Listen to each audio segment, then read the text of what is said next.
Ike Live, brought to you exclusively by Abu Garcia. Hey everybody, how you doing? I hope you're having a wonderful day, evening, night, afternoon, wherever you're at, wherever you're listening or watching. Hope you're having a good one. Got a good show for you today, guys. This is a guy that I've known for a while. Really good dude. I consider him a friend. Zack Birge is going to be on the show, joining us in just a minute. Wanted to give you a couple quick updates. First of all, thank you to all the great comments that have been coming through for the new format of Ike Live 2.0. Man, I really appreciate it. It's been a lot of fun doing these shows in addition to the old Ike Lives. But these are cool because a little bit more up close and personal, a little bit more one-on-one, and I'm liking them. So thank you for the comments. Let me remind you, if you've got an idea of a guest you want to hear from or something you want to talk about, send us a message in the comments, and we'll definitely put that on the list. Also, you saw it in the intro there, brand new sponsor for 2024 for the podcast, Abu Garcia. Man, there's no better feeling to have a longtime supporter of yours on the professional side, the tournament side, come and help you on some other side like the podcast. So thank you to Abu Garcia. I mentioned it last show, but we're going to have a lot of great offers, first looks, exclusives just for you as the Ike Live fan. So look forward to getting some of those. Also, go to abugarcia.com for all the latest and greatest. And then, of course, the Ike Foundation, a couple quick notes from Becky. Ike Foundation Kids events. We have a lot of them already listed for next year. So if you want to participate or you have kids that want to participate or friends, head on over to ikefoundation.org and look at our list of events. It's a pretty amazing year in 2024 for events. All right, I want to get to it. Can't wait to talk to Zack and catch up with them. Joining us now on the show, and he's been on the Ike Live show before. I'm gonna get his opinion on this new format versus the old. Joining us now, Zack Birge. Zack. Hey, man. How you doing? I'm doing good. Appreciate you having me. I appreciate you coming on. All right, first things first. How was Christmas? How was New Year's? How'd the family do? Was it a good one? Yeah, it was great. Normal get together, kids having a blast, obviously. That's pretty much it. Kids have a good time all day, play with toys, and we hang out and have a good time, have a good adult time. That's awesome. I was going to say, for the average pro angler, the holiday season is like a true off season. Like I would say 60% of the guys, when they end in September or October, dude, they put their fishing stuff up and they get this massive break. Like I see their social posts and like they're at the beach and they're just chilling out and they're hunting, but recreationally, like once in a while, and the holidays come and they're sleeping, they're resting. But dude, I'm looking at your post. You're busier than a lot of the guys, specifically because of the hunting thing. Do you like that? Is that like your personality? Or you like type A where you got to keep doing stuff. You got to keep hustling. It's extremely hard for me to sit around.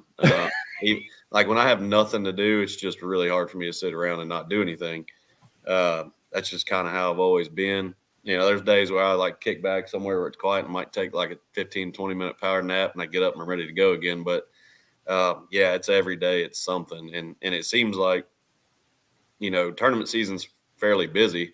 There's a lot of travel time going from events and then real busy at events and stuff. But when I'm done with tournaments, I get real busy, real busy every single day. You kick it in the high gear. So if you're watching or listening right now and you haven't followed Zack, go follow him on social media. But a lot of people, I don't think, know the extent to which you're the hunting side, the foul militia side. Man, you're every time I see a post, you're on a trip, you're hunting, you're working, you're setting up, and it's busy. You talk about that. I think people think maybe, you're just, I'm going to recreationally shoot a couple ducks. But, dude, you're as hardcore as they come. Talk about that. Yeah. And I always have been. Growing up, I loved it. Was absolutely eat up with it.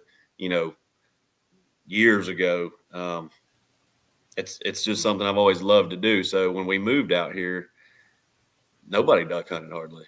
So it was like it was open and you could get on property easy. You didn't have to lease anything, just a good old boy handshake. Yeah, you can hunt my stuff, no problem. And as the years have went on, things have changed. Social media's made it a lot tougher because of just publicity and stuff like that. So long story short, we ended up buying a place late, basically before last season started, kind of middle of the summer. And we turned it into a place of our own, and we've been working on it every day that we can, in and around tournaments and trying to build it to something, that we all want to love and enjoy, and our kids will be able to hunt one day, and, they won't have to, fight and try to beat somebody to a spot or have a throwdown at a boat ramp or something.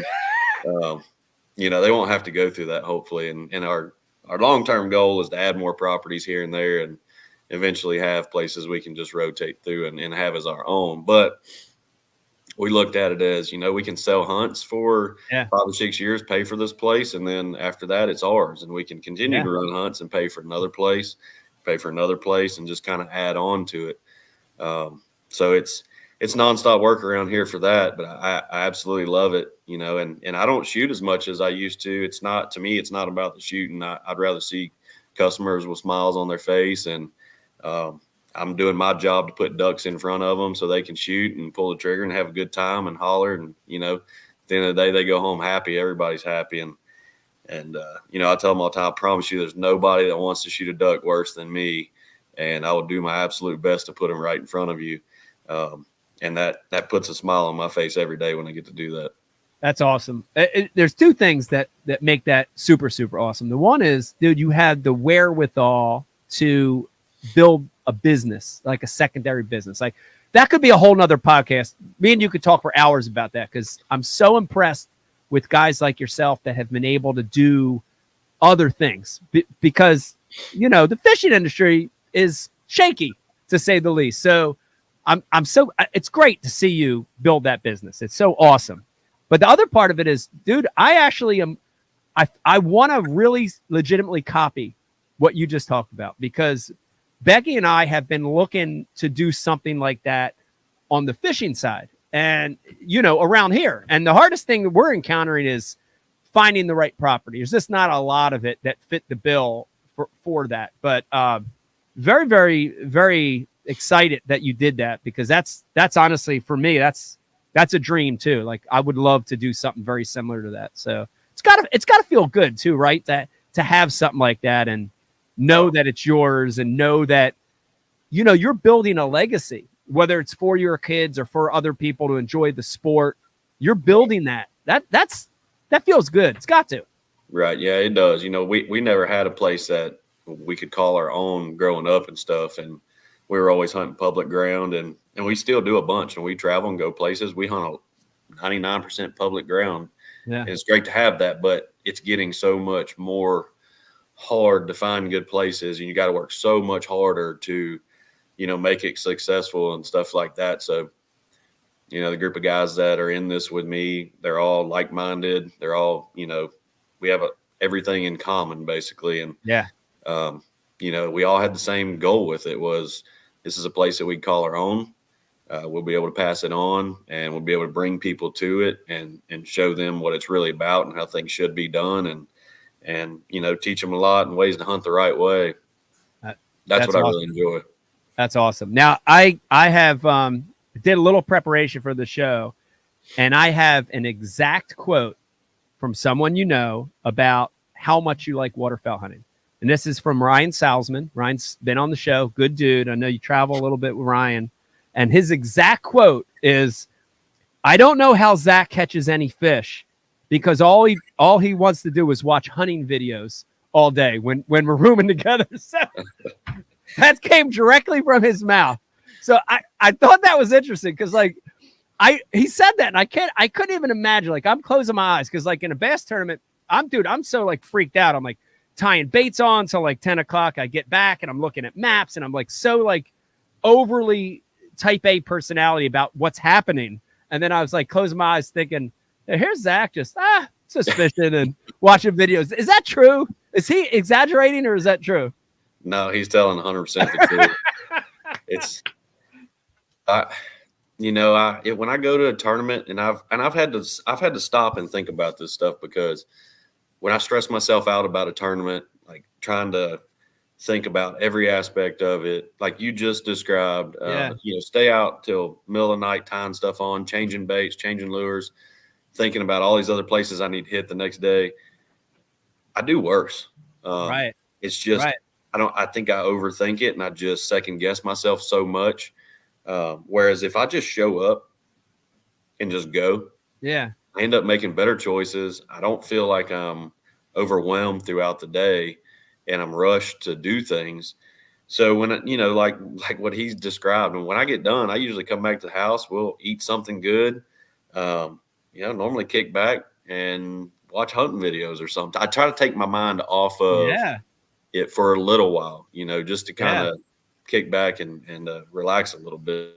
I'm not, I don't know that that's necessarily the best thing to do, but for me, it works. And I feel like I perform better by doing that, Well, that I honestly love it. It's kind of inspiring to hear that, because I'm coming off like a really terrible year and then like kind of like a mediocre year last year. And I feel like, that it's hurting me probably at this stage of my career, overthinking and over preparing. And, and I hearing that kind of is like, maybe I need to try a little bit of that. You know what I mean? I think I need to try a little bit of that this year. And I think it might just help you fish the moment better, right? Because you're not going in with preconceived notions. You don't have 30 things on your mind or written down on notes, and you're just fishing the moment, and that's a hard thing to do, but maybe that's a way to help you fish the moment, Yeah. And I've heard you say that more than anybody I know, is fish the moment. And when I think about it, and I think about the way that I approach a tournament or fish during a tournament, it's really that it's not over, because I feel like you can over prepare for something, right? So you already get something in your head that you're going to do, and you get so stuck on it that you may overthink what you should actually be doing in that moment, or the weather situation that might be presented to you, or, a current situation or something that might have changed, but you've got it stuck in your head so bad that I've got to do this, I've got to do that. Whereas if you were just more open-minded and kind of relaxed on it, you'd be like, okay, the wind changed this way, the current slacked up a little bit, we need to go hit this, or we need to go hit that. And you might have a better outcome, might not, but that's just kind of my thoughts on it. And it resembles a lot of what you say about fish the moment, and it works for me most of the time. That's awesome. I'm going to adapt some of that this year in my fishing. By the way, how is traveling with Ryan? Because it was funny, because I didn't know you guys, honestly didn't know you guys traveled together. And it was like, when I heard that, I'm like, two really good guys. I know both you guys, but I'm like, talk about opposite personalities. Like Ryan's like, he's out there, like talks to anybody, like wants to make friends with the homeless guy on the street. And you're kind of like just cool, collective, keep to yourself. And I'm like, damn, I wonder how that is. It like the Odd Couple when you guys travel together, or does it work? No, it works really well. It's been a good time. We always have a good time. We come back, we bullshit a lot, talk about the day, and just, it's kind of the same thing. He likes to watch a lot of golf and stuff like that. And I like to watch some hunting stuff. So we'll watch hunting for a little while. We'll watch some golf stuff. I don't know a whole lot about golf and that kind of stuff, but I've learned a lot from sitting around, listening to him talk about it and describe a lot of things. It's pretty cool. It's interesting. We have a good time with it. That's awesome. I want to switch gears a little bit and talk about something that hardly ever gets talked about, whether it's on this podcast or other shows or magazines or whatever. Is I've watched for a lot of years, watched your physical regiment, especially in the off season. And you're one of the guys that, dude, and I don't say this in a strange kind of way. I say this very envious because, dude, you're in shape, dude, you're fit, dude. And a lot of guys, it's funny because like when you say fishing, and I'm not throwing stones at anybody because of their body type or whatever. I'm just saying, in general, people do not associate the sport of fishing with being physically fit. And you are. Talk a little bit about that. My life is so active. Um, I'll get up if I'm going to a tournament. I'm at a tournament. I'm fishing from daylight till dark, which is it takes a toll on you. We all know that fish. At the end of the day, you're exhausted. Yeah. It's a mental thing too. You've got to be able to handle that. But I look at it like during the off season or in between events when I'm home, I go to the gym, I get up. We've got a really nice gym down the road from the house that we go to. They what I do for a living and ways to keep me in shape and tip top shape to where I can feel good throughout the whole tournament. I don't beat myself up. And I'm able to keep doing this and it's not hard on me. Yeah. And then at the same time, like now when we're hunting, like today, there's no telling how many hundreds of yards I trek through, ankle deep mud in boots and waders that I promise you a lot of guys probably would have taken their 20 steps and been like, hell with this. Y'all can have it, But yeah. I have to be able to do that because I've got customers that are relying on me and I've got to be able to put everything out, pick everything up and make it successful for them. So it not only would I let them down and not be able to do my job if I didn't stay in shape and didn't, and I'm not saying I'm the healthiest eater or nutritionist type person ever. If I ate good, if I had a good diet that I went by, shoot, there's no telling how good a shape I could be in, but I don't. I eat what I want when I want to, drink a little bit and I drink some water in between. I drink a lot of water during events and when I'm really active though, I chug some water, but going to the gym and staying healthy and just, just go a little bit. If you don't go at all, going a little bit will help you tremendously. And I try to go a lot and it's made a big difference with me. I mean, I started it like probably 7 years ago. I started going to some CrossFit gyms and it was I enjoyed it. It was a lot of fun. It's competitive. And that's what I like. I like the competitive side of it. You get somebody in there that's relatively close to you and your abilities and the weight you can move and stuff like that. And you get doing a workout and they're beating you a little bit. You kind of get fired up. You try to push yourself to go a little harder and compete with them. And that's what I really like to do. So it kept me going for, we're probably 7 years in doing that. Yeah. And I'm still doing it today. And I feel as good as I did when I was in high school. That's awesome. Well, I think there's a lot of people listening right now that are probably, that's inspiring to them. And, with where we're at in the time, like everybody has a New Year's resolution. So if you're watching this or listening to this, that might be your resolution this year. Speaking about resolution, speaking about change in 2024, I want to make sure I talk about this. I saw a big announcement from you recently about fishing the NPFLs in 24. I think it's freaking awesome. Like hats off to you for doing that. Talk a little bit about that. Is this something you were thinking about, Zach? Like in the past, like were you kind of saying, oh, this is something I eventually want to do, or did it have to do with all the changes going on? Or talk about why you're doing that. So it's had a little bit to do with everything. Obviously, if I could fish everything, I would fish everything. Yeah. Bass, MLF, npfl, I'd fish it all if schedules aligned. Like if they would just make it right to where you could fish everything, I would fish every single tournament possible. Yeah. You and I know that's never the case. There's always a conflict somewhere. I tried to fish the opens for, the past few years, and there's always a conflict. 1 year there wasn't. I almost made it. And then the next year there was changes with one conflict, so I couldn't do it this year. And I'm not one to just quit and go try to take a different avenue. I feel like I've worked so hard to get where I'm at. I don't want to take a step back to try to go a different direction. Right. So I've also tried to fish npfl for the past couple of years as well. And schedules haven't aligned there either. Yeah. This year I had kind of a mediocre year with MLF. Didn't do terrible, but I didn't qualify for heavy hitters.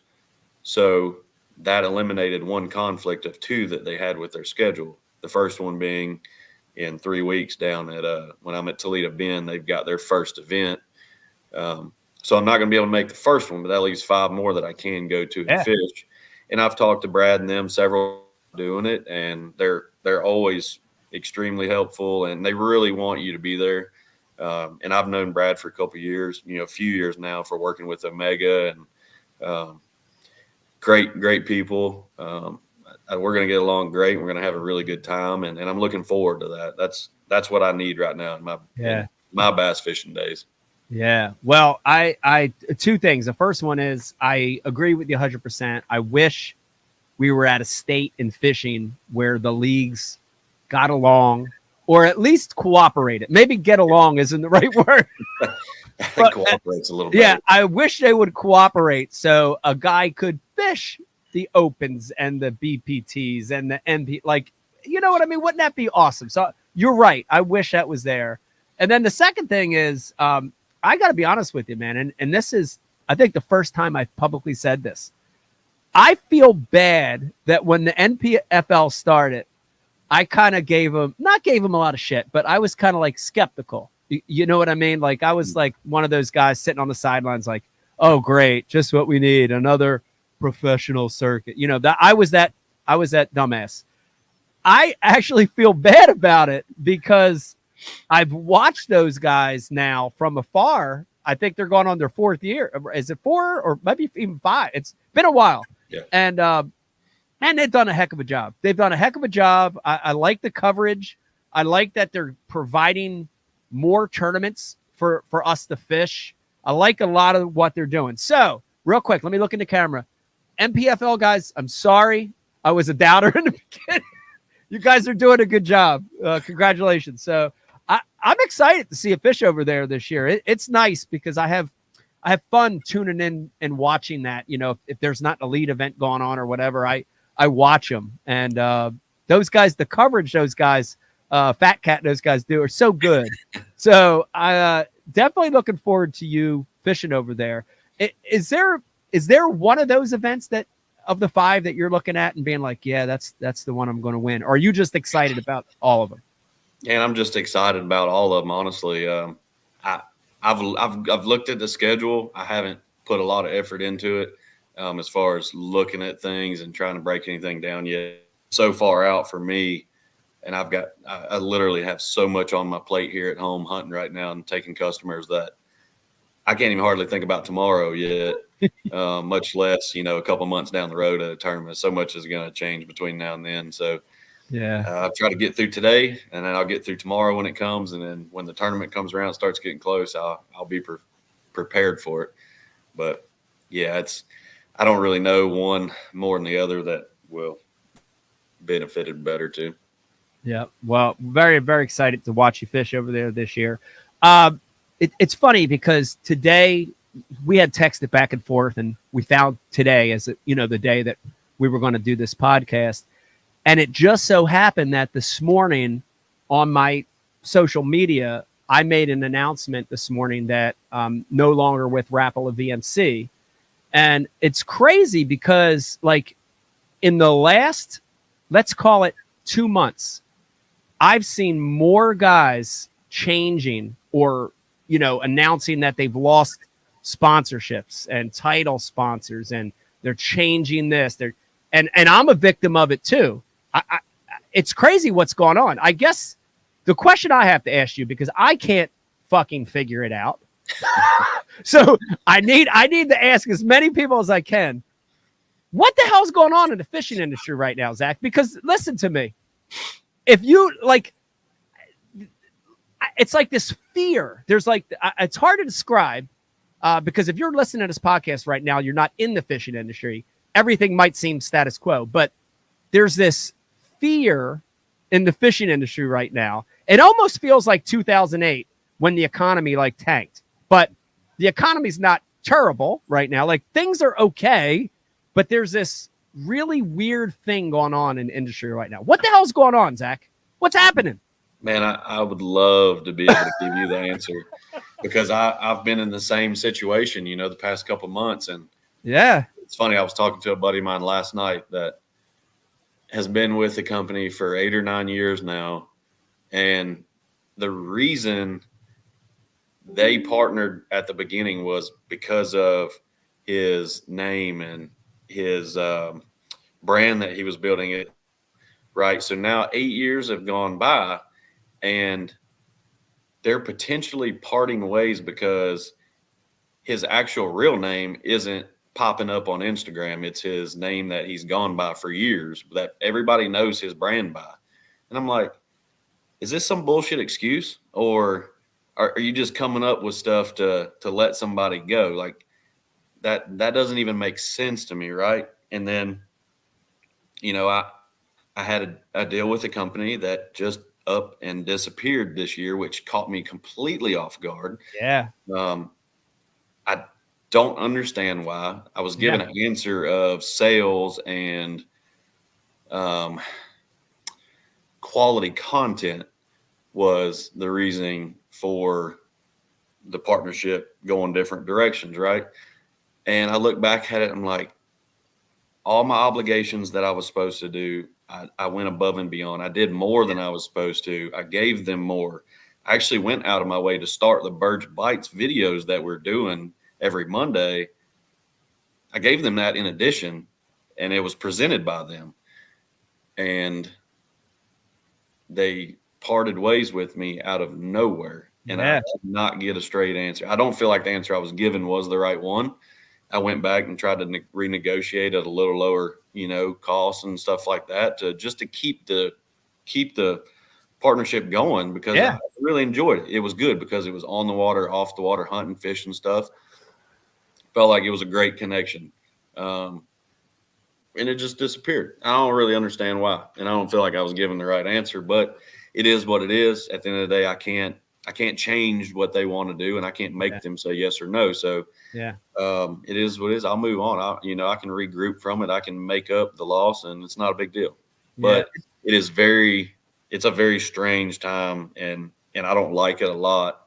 I wish I could get just enough partnerships with companies that are non-endemic, so I don't have to deal with the fishing industry right now at all, because it's just that chaotic. It really is. Amen. I agree to that. And it's funny because as you're talking, like it's the same situation for me. I'm in the same boat, and I think, I think a lot of the justifications that are given aren't the real justifications. I think unfortunately it's like, it doesn't always come down to you doing a good job or doing the best job for that company. It comes down to dollars and cents. And, that's like the business side of the sport that I hate, but the other part of it is just like you said, like that brand equity that you build with someone and those relationships that you build, it's a shame because, whether it's 2 years or 6 years or 10 years, that's a long time, and to just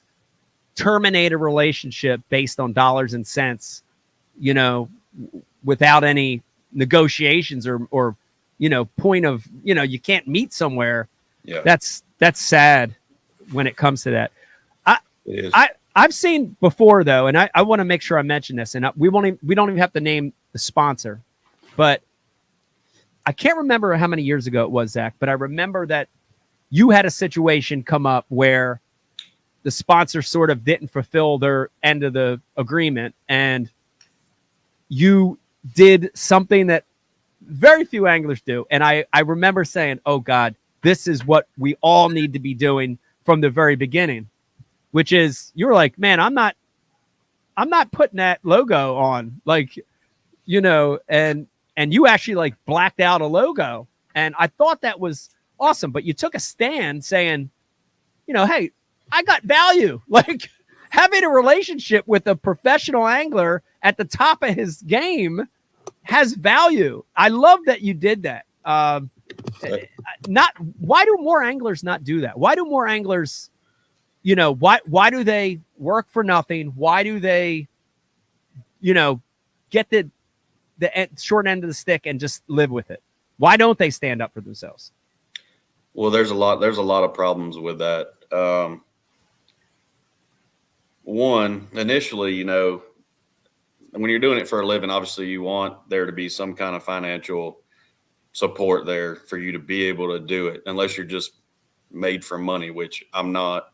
So when I do it, I want to think that I have something to offer to every company that I work with. And I want then I want to think that they value that. So when I'm working with somebody, I assume they value everything that I do, and I try to go above and beyond to do that for them. You know, and then you've got guys that are doing all kinds of stuff for nothing, for basically and not even getting paid, or just taking a discount and this and that. And it hurts the guys that, you know, deserve to be paid and are at the top tier level of the sport. And then when we get back to, you know, but you can't blame the company for that side of it, because if I can get 10 people to do this for nothing, right, why should I pay somebody, you know, 10 grand or whatever it may be to do the same thing? You have to blame the anglers there, right? You can't blame the companies. You have to blame the anglers. You have to blame us for it. Absolutely. Yeah. We are the problem to that scenario, right? So what happened with my situation was I can't go and not pay my truck bill. I can't miss out on my mortgage, my phone bill. They'll cut it off. They'll come get my truck. They'll, you know, take everything in my home, take my house if I don't pay my bills, right? Yeah. So if I'm not getting paid by the contract that I'm supposed to be paid by, why should I keep doing work for you at that time? You know, right? Like I should pause it for a little bit, or, you know, let me plug this in real fast. Yeah. I should just take a little bit of time off, basically, or I'm going to remove the logo and I'm going to give my time to somebody that values what I'm doing and that sees that. So that was where I was at with that. I think I was like 3 or 4 months behind on being paid. And if somebody would have told me something or said, hey, you know, we're having some struggles here, we'll catch up at, you know, 6 months or something, Right. Absolutely fine. I got no problem with that. I have a major problem with people lying to me, and I have a major issue with just neglect, because I may forget things here and there, and it may just go right over the top of my head. But I promise you, I will never do it intentionally, and I'll never lie to you.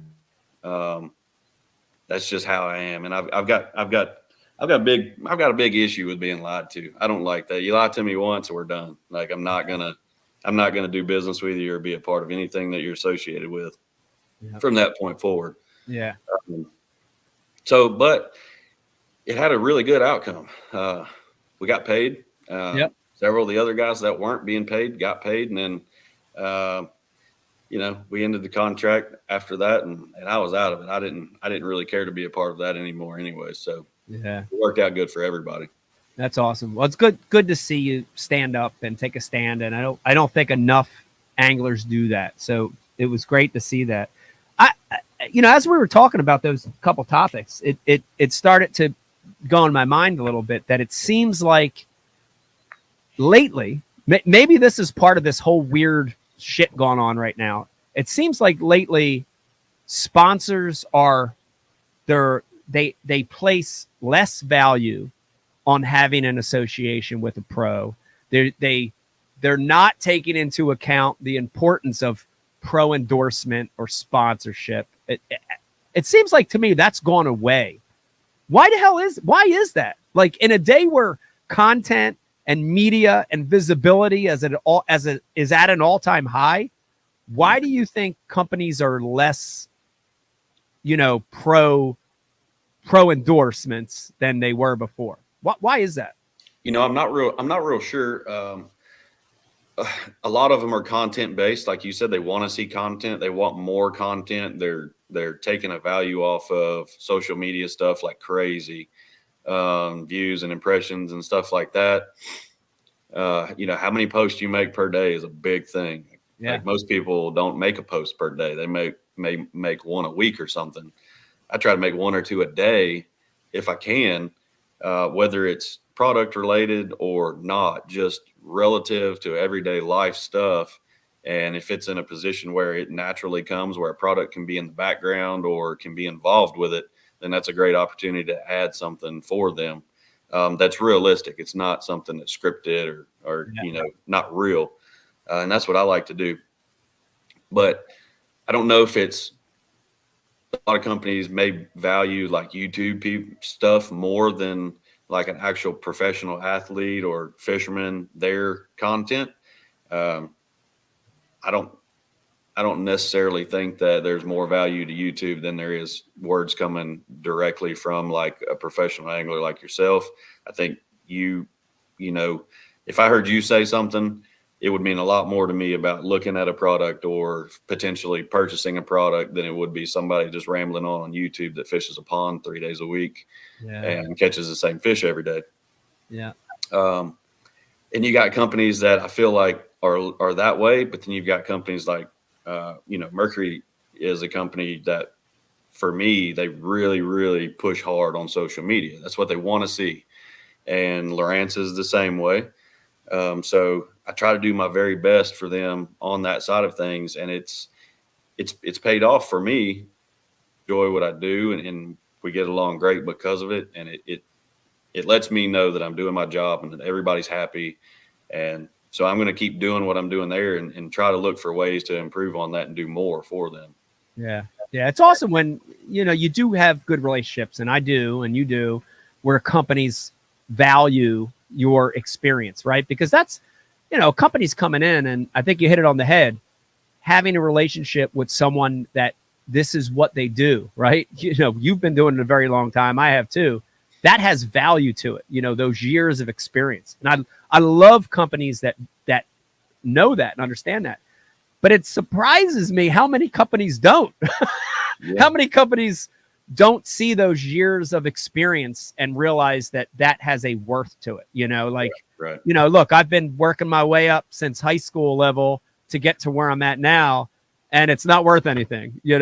I'm so blown away by companies that view that. But here's the thing, and I believe this. If we had Ryan on the call with a salesman, he'd probably give you a different explanation on why this is. But regardless, I always feel like stuff happens for a reason. When one door closes, another one opens, and it's usually better.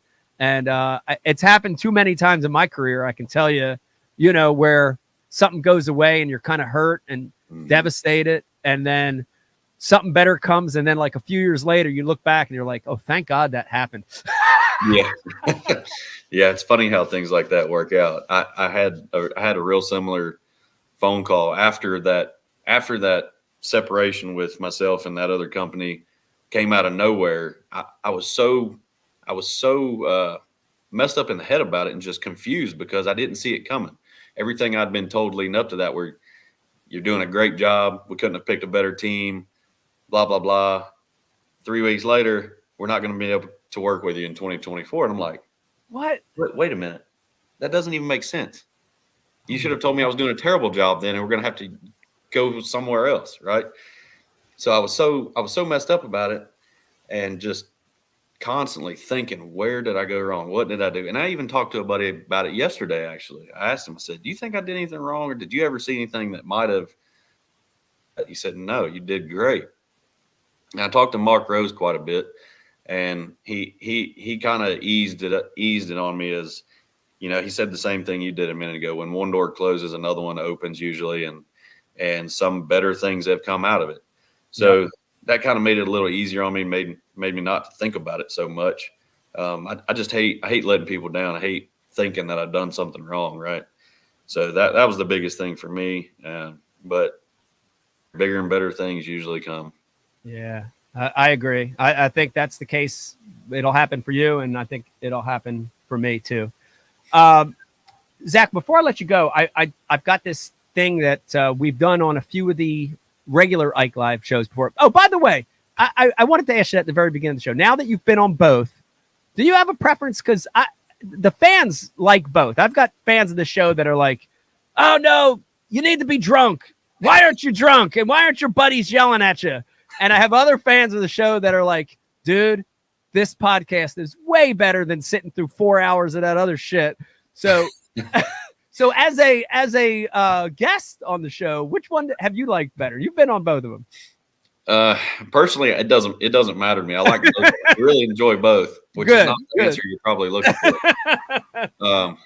But I think that's because you've got you've got a lot of people that are different, right? Yeah. You got different crowds and people that like to watch the chaos, people that like to watch the one-on-one, maybe more interaction between, maybe more directed, more one-on-one type layout. But for me, I enjoy both. I enjoy the chaos and laughing with guys, and I enjoy the one-on-one stuff too. So that's awesome. I'm good with either. That's awesome. I like doing them both. So that was the right, in my opinion, that's the right answer. We're going to do this. We've done this on Ike Live before, the regular Ike Live. And this is the first time I'm doing it on Ike Live 2.0. It's a brand new January show, right? It's the second show of the year. We got Abu as a sponsor now, so it makes sense. I'm going to give you 5 questions. I'm going to shoot them at you pretty quick. And you just have to, the first answer that pops in your head, that's what you got to give me. And here it goes. Number of rods in your boat at all times. Like every time you fish, how many rods do you have in your boat? 20. 20 rods. That's a good amount. That's in the boat. I only usually have about 10 on the deck, maybe. I usually keep about half in, half out. 20 in the boat. That's still a lot. All right. One color plastic you can't be without. Green pumpkin. Green pumpkin. I knew that. It was black and blue or green pumpkin. I knew that was coming. One hard bait you can't live without. And you can name the brand. Feel free to name the brand. Yozuri 1.5 square bill. Square bill. Yeah. It makes sense. We're the part of the country you live in and grew up in. That makes sense, right? It's either spinner bait or square bill. It's got to be. It's got to be. All right. Last 2. We're going to get a little harder for you, Zach. Just be prepared. Forward-facing sonar, a.k.a. Lowrance Active Target. Love it or hate it? Love it. Absolutely love it. Love it. Tell me why. I've never really been a big electronics guy. It's not something that I grew up fishing with and catching fish using or utilizing. I've simply learned it over the past few years, and I wish I could have had it earlier. I wish I could have utilized it earlier, and I wish I knew more about it than I do now, which I feel like I know a good bit about it. I utilize it a lot. I catch a ton of fish with it. I don't know. It's just I enjoy watching the fish come up and eat a jerk bait. I enjoy watching them come up and, eat a bait, see how they react. To me, it's kind of like calling ducks, right? Yeah.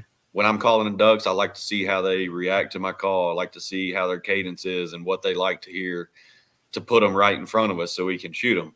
Yeah. I'm doing the same thing on the screen with the fish. I'm watching how they react to the way I move my bait. I try to, entice them to eat it. And when I do, I feel like, oh man, I just landed those ducks right in front of us. Well, I just made that fish bite before he got to the trolling motor. And, I really get a kick out of that. And I enjoy doing it. A fish that I wouldn't have caught by just being aware of the situation and what's around me, and bonus fish, I call it, that I get to catch throughout the day. Yeah. That's so awesome hearing that, because I've interviewed other what I consider shallow water grinders, that fit your style. And some absolutely just run from it and some are embracing it. And I like that answer because it's a tool like anything else, right? And it's going to help you catch a few more a day. I think too many people assume that you got to be one of these young, geeky, nerdy kids to like it forward facing, but I'm learning to adapt with it, and you have too. So that's pretty cool. All right, I saved the best for last, and this is the next president of the United States. If it wasn't Trump and Biden running, I'm going to give you 2 other names. This is the next president of the U.S., and you have to pick it. And your choices are Boyd Duckett or Chase Anderson. Jeez, I have to answer that? I mean, you could do an independent party. Like if there's always those independent candidates running and you never know who the hell they are. You're like, who the hell's that? And he's got like 3 people that voted for. You could do that. I'm going to choose to go a different route there with the independent. Okay. And I'd have to substitute somebody in. Okay. Do you have anybody in mind that you'd like to see from the fishing realm be the president of the United States? We need a good old country boy. We need Andy Morgan. Oh, that's actually a good one. I feel like that would be a good one. Dude, that's a really good one. I think we'd be in a good place. Yeah, because you know what? Andy's very matter of fact. You know what I mean? Like when you talk to some dudes and you're like, as they're talking, you're always kind of like step back. You're like, and you're trying to decipher the bullshit. You know, you're like, all right. But when you talk to Andy, Andy's very like, he has this way about him. He's very matter of fact. He just lays it out the way it is. And then when he's done, giving his delivery of his speech, he's like, and that's the way it is. And you're kind of like, yeah, that is the way it is. That's it. Yep. He's very, very smart. And I've learned a lot from him just listening to him talk. I really like to listen to people talk. And he's one that when he's talking, I'm listening. Yeah. Well, I think that's a great vote. I would vote for Andy Morgan for sure. Zack, thanks for coming on the show. It's awesome catching up with you, of course, and very excited about what you got going on this year. npfl, BPT, very excited for you this year. Before you go, remind everybody, if they want to follow you on social media or if they want to follow your hunting adventures, give them some places to go to. Where can they follow you at? Yep. It's ZB Fishing on Instagram, Zack Birge Fishing on Facebook, and we've got a Foul Militia YouTube channel that we've got a lot of stuff on there. And I've got a Zack Birge Fishing YouTube channel too that we're starting to put a lot more stuff out there on it as well. A lot of short clips, just fish catches, little tips and tricks, things, stuff like that. So those are the places. I'm there. I'm active. It's usually me responding to anybody that, has a question or anything. Feel free to reach out with me. I'll do my best to get back with you. That's awesome. And keep up the Burge bites. They're fun. I've enjoyed those as well. So Zack, thanks for coming on, man. I hope to see you down the road. I know we're kind of crossing paths less now that we're fishing different tours, but I hope to see you out the road somewhere. Yep. Likewise. I appreciate it. Thanks for having me. You got it. Thanks, Zack. All right, everybody. There you have it. Yes, that was awesome. Catching up with Zack Birge. It was great to have him on the show again. So cool. I think going and fishing the npfl, supplementing the Bass Pro Tours is a great strategy. And honestly, I said it with him on the line. I wish the leagues could just get along. I wish they could just get along, because it'd be cool to see, especially these younger guys, be able to fish 2 circuits or 3 circuits. For crying out loud, this is the way we make our living. Let us make our living. So great having him on. Thank you, Zack. I want to remind everybody, brand new season, brand new year of Ike Live 2.0s. Keep the comments coming, guys. Keep messaging me about guests you want to see, topics you want to hear from. That's important to me. Also, brand new sponsor with Abu Garcia this year. The Abu product. I've been with Abu forever. Look at the gray in my beard. See that gray? That's how long I've been with Abu Garcia. A lot of really cutting edge rods, reels, and technology coming from Abu Garcia. Very excited to have them to support this show. Very excited to kind of give you the first look at a lot of what's coming down the pipe. So thank you to Abu Garcia. And last but not least, Ike Foundation, our kids fishing events for 2024, for the most part, are in the books. Head on over to the IkeFoundation.org. If you want to take a kid fishing and fish a bass tournament, if you want to take a kid fishing that's never been fishing before, if you want to take a kid and teach them casting, you can do all of that. Head over to the IkeFoundation.org and get all that information over there. I want to thank everybody for tuning in. It's been a super fun show. Have a blessed weekend. Have a good week, day, month, year, and we'll see you at the next one. By the way, got some really, really amazing guests coming up on the show. I'm just going to tease one of them. His last name is the same as the car name from the Dukes of Hazzard. And that's it. Thanks for watching. Bye.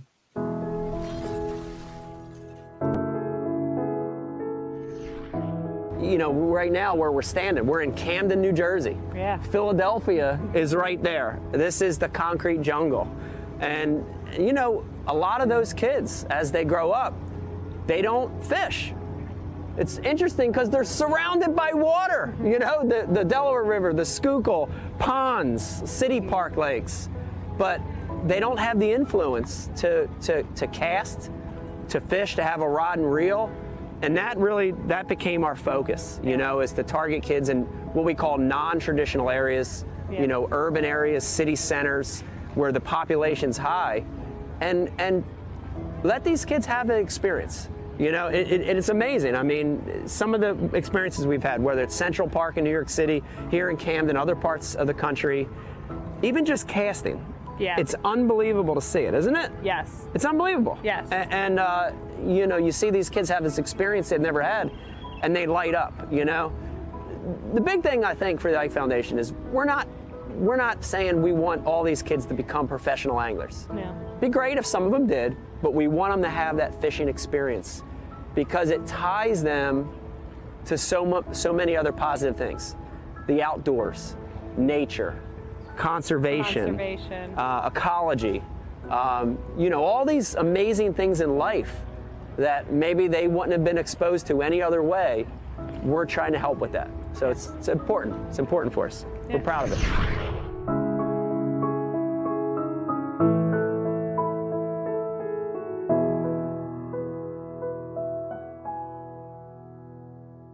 I subscribe to Bass U TV, and so should you. Great place to learn about anything you want to know about bass fishing. You get it at Bass U. We got the best of the best. I'm not just an instructor, I'm a subscriber. I'm John Cruz, and I am a subscriber. You can always learn, and watching Bass U is definitely helps with that. It's something that I like to do, and it's definitely something that you need to do. If I'm still learning, you should be too. Subscribe to Bass U because you'll learn how to catch a lot more fish. Ike Live, brought to you exclusively by